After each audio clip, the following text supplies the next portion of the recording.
and welcome to my channel. My name is Lynn, and in this video I'll be making a star book of poems. And I'm using the new Paper Sweeties stamp set that comes in October's Sweet Kit release. And it's really awesome because we get these mini stamp sets within the Sweet Kits, and this month or this quarter, we have a stamp set that has letters where you can spell out each of the 4 seasons. And as it turns out, that's actually quite a lot of letters. And so I wanted to show how you could use just this one stamp set to create a lot of different words. And so I did actually come up with 4 haiku poems, which I will share with you at the end of this video.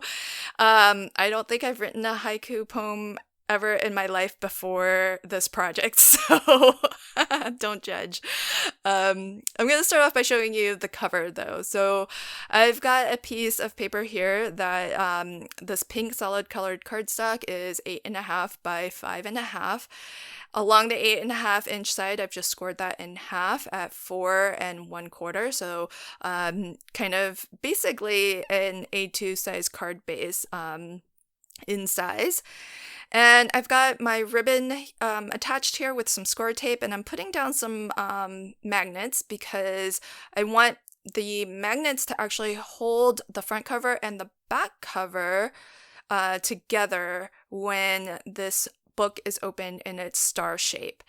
And so I want to make sure that everything is well adhered, so that's why I'm using my strong score tape to adhere both top and bottom of my magnets and my ribbon.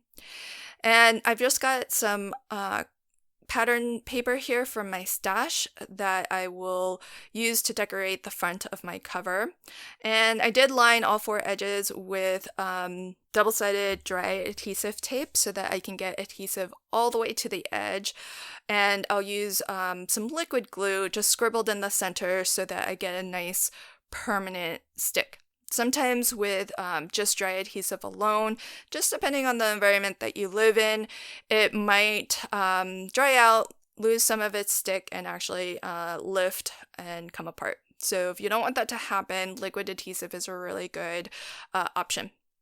And I'll use my ergonomic bone folder tool here to burnish that glue really well. It helps spread out the liquid glue, and with double-sided dry adhesive tape, sometimes it requires pressure to really maximize its adhesive power. On this panel, this is just white cardstock that I've cut to 7 3/4 inch wide by 5.5 tall. And I'm going to mark myself some lines. I'm using my T-ruler here so that I get nice straight lines. I start with that first line 1/2 inch from the bottom, and then I'm making or drawing a line every 1 1/8 inch apart.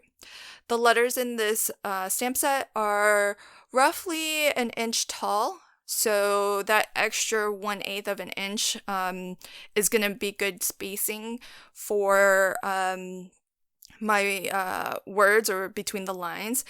And as well, that's going to allow me to actually fit 4 lines in, which, because some of my phrases are long, I'm going to need all 4 lines for all 4 of my poems. So if you're not familiar, a haiku is a poem that has a specific pattern in terms of the syllables. So the first stanza is 5 syllables, the second stanza is 7 syllables, and the third is 5 syllables. So rhythmically, it kind of has that pattern to it. And I did look it up. I had to look it up actually, but I read that haikus can generally do involve the seasons, and so this is rather appropriate for this stamp set because it's called Seasons, and you do have all of the letters you need to spell out each of the 4 seasons. And in fact, for fall, you have the letters where you can spell out fall or autumn. So depending on how you like to refer to that season, you can spell it out in that way. Now, I like to use one of these stamp positioning tools, and I have a couple, but I like these in particular, the ones with the springy feet, because it's got a grid line, so I can use the grid lines on the stamping platform to line up with the pencil mark that I've given myself. And I can put the whole stamping platform down with my stamps already inked up and everything. And because with this particular one especially, the feet keep it raised rather high. So there's really no danger of the stamp accidentally grazing my paper or anything like that. And so I can really position this in place, hovered over my project, and not have to worry about getting straight ink marks. And as well, the feet on the top side of the platform also keep it a little bit raised. So when I flip it upside down like this, the platform isn't touching my project either, so I don't have to worry about smearing what I've just inked or stamped out. And so long as I avoid, putting the feet of the stamping platform, into the letters. But all in all, I found having one of these is really, really awesome. And it's faster than using a stamp positioning tool that has one of the hinge doors or things like that, because this is really easy to use, really easy to line up. And the other great thing with this one in particular, which is from Crafter's Companion, is that it's so lifted from the page that after I have stamped, I can actually peer underneath to see if it's a full impression. And if it's not, I can push it down a second time like I'm doing here. So before I move it anywhere, I can get a second impression, because a lot of times there's sufficient ink. These stamps are really good. They're photopolymer. And so I've always found that photopolymer inks plus VersaFine, photopolymer stamps plus VersaFine ink equals a perfect stamped impression most of the time. And if you need a second stamping, usually it's because the ink is there and I just didn't push down in that spot. So what I do when I need the same letter a second time is I just pull it like I did with the I from that first location, and then I just put it in the second location. And then that way I know that first I in springtime, I've left exactly enough space. And so I can go back and stamp that out individually, which I'll do in a second here. And I do like to wipe off my stamps every time, just to keep my fingers from being overly inky and messy, just in case I accidentally touch my paper. And as you can see here, I am butting up my stamps right up to each other. That way they are as compressed as I can get it without having to kind of stamp each letter out individually. But that still leaves plenty of a gap between each letter. So I think that spacing works out really well. And you can see here how many words I can fit, and including rather long words too. And so it's really nice to have these thin letters, but because it's tall, it's slightly more bold, it's very, very legible. And so it's really, really great for maybe you have to spell out somebody's name who's got a rather long name. This is perfect for that. So you're getting a sneak peek of my first haiku here, but I won't be showing you the other 3 poems until the end, and I'll read the whole thing to you, and you can enjoy it then. I'm laughing because I am no poet, so this is a kind of a first for me, and the fact that I'm sharing it with everybody. I'm a little embarrassed by it, but but I think it's all in good fun. Um, Okay, so I'm gonna go ahead and stamp out these last couple of letters and then show you how to put together uh, your star page. And you'll do the same for each of the pages that you want in your star book or star album if you wanted this to actually um, house photos. And I'm just taking a couple of other stamps from Paper Sweeties just to add a little I don't want a lot going on because this is really about the poem, but I want one or two iconic graphics on each of the poems. So this is going to be my page base, as it were, and it's 8.5 by 5.5. Along the 8.5 inch side, I've scored that in half at 4.25. So essentially making an A2 size card base, if you're familiar with that process.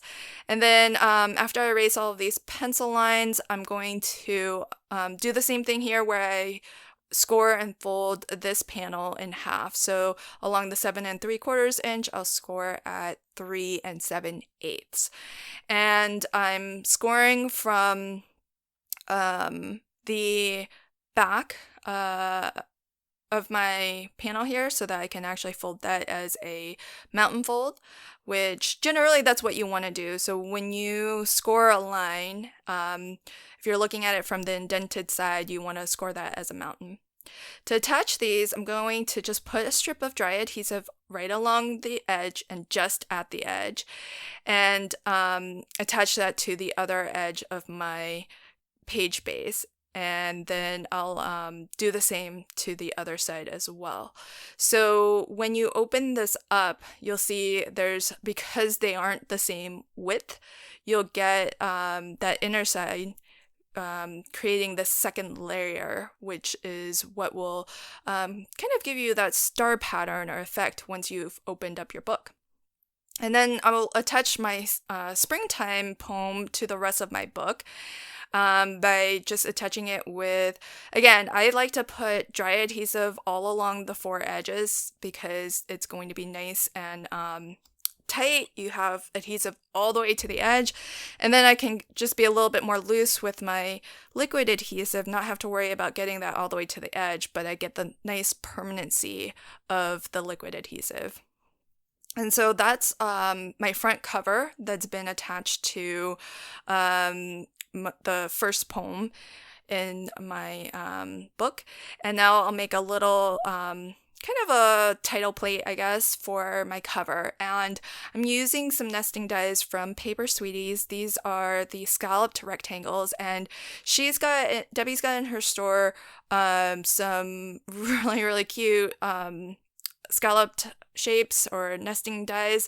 She's got them in rectangle, oval, circle, and square. And what's really cute about these, the reason why I got them is because they do have a rather wonky scallop, which I think is something a little different because most scalloped shape dies will have a rather perfect scallop, but these have a more drawn, sort of wonky, casual look to them, which is awesome. So I placed my 4 magnets right over my cover so that they would find their partners that are hidden below the front cover. And then I put adhesive on top and closed my book so that it kisses the back cover, and that way those 4 magnets will attach to the back cover and be in the perfect location so that when this album is open and you want it to stay in its kind of star formation, the magnets will keep the 2 covers together. You could always still use the ribbon to tie them together too, I suppose, but the magnet just has that really nice effect of pulling each other, and so I kind of like putting it there. Plus, these magnets are super tiny, they're not that strong, and I struggle to find a good use for them. So anytime I have a project where I think I can use them, I like to bring them out and get them used up. Okay, so then now I'll cover all of those inner workings. I've got my ribbon on my back cover as well, which I did line up with the ribbon from the front cover. I've got my 4 magnets in there, and so now I'll just go ahead and burnish. And I always like to give everything a good burnish. It helps to spread out the liquid adhesive so that it's nice and even. You don't get any raised edges or anything like that. And then even if you're just using a dry adhesive, burnishing can be important too because it helps it to actually, hit its kind of strongest adhesive power. So that is our book complete. So with the ribbon closure, that's how it looks. I'll give you this close-up look of the cover, and then I will read to you my haiku, set of haikus, which I've titled my book Life. So there's a good look at the cover. I'll go ahead and open this up. Didn't really do too much with this title page. Certainly you could do more. And here we go. Winter turns springtime, waterfalls, new life rises, glimpses in future. Springtime turns summer, glistening sun warms us all. Trust self, run fearless. Summer turns autumn, a leaf falls, green grass turns straw, restfulness sets in. Autumn turns winter, stunning stars rise eternal. Time is up, sleep well. The end. Well, that is my series of haiku poems, and this is what the album or the book looks like when you have it in its star formation. The vellum is a little bit floppy, so you could always generally, I would use cardstock there, but I wanted to try something a little bit different. I think if it was all vellum, it would look rather cool, but it looks a little bit weird with the mix between vellum for those inner star panels and cardstock for some of them. So if I had to do it over again, I would choose one or the other and go with it. But that's my project for today, featuring just one little stamp set from the Paper Sweeties October Sweet Kit. So imagine with the rest of the kit what you can do. I hope that you enjoyed this video, and until my next one, happy crafting and have a fantastic day. Thanks. Bye.